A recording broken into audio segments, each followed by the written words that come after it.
হুগলি বলাগড় পশ্চিম শাখার অধীনে ৮৭টি স্কুলের ছাত্রছাত্রীদের নিয়ে একটি এডুকেশন স্টুডেন্ট উইক অনুষ্ঠানের আয়োজন করা হয়।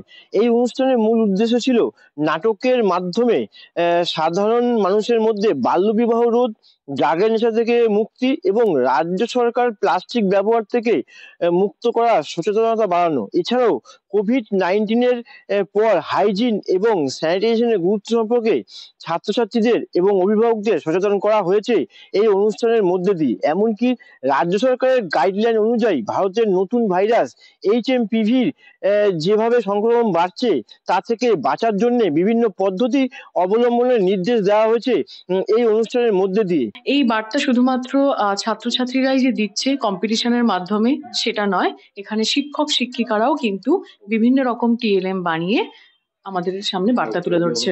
এখানে ফুড কর্নার করা হয়েছে, 10টি স্টল হয়েছে, বিভিন্ন স্কুল 10টি স্টল দিয়েছে। প্রতিটা জায়গারই একটা খাদ্যের বিশেষত্ব থাকে, আমরা এখানে আমাদের বলাগড়ের বিশেষত্বটাকে তুলে ধরেছি। আমরা রিসেন্ট করোনা থেকে মুক্ত হয়েছি, আবার রিসেন্ট শুনছি একটা নতুন ভাইরাস অ্যাটাক করেছে, আরজিকর একটি ফ্যামিলি নাকি পুরো অ্যাটাক হয়ে আছে। সেইটা যাতে করোনার মতো না ছড়ায় সেই জন্য আমরা স্বাস্থ্যবিধান, হাইজিন, ড্রাগ বিভিন্ন বিষয় নিয়ে আমরা ছাত্রছাত্রীদের সচেতনতার পাশাপাশি অভিভাবকদের সচেতন করছি, সাথে শিক্ষক শিক্ষিকা আমরা নিজেরা যারা যুক্ত আছি তারাও সচেতনতা হচ্ছি এবং সমাজের সর্বস্তরে এই সচেতনতা আরো বাড়িয়ে তোলার জন্য আমাদের এই লক্ষ্য।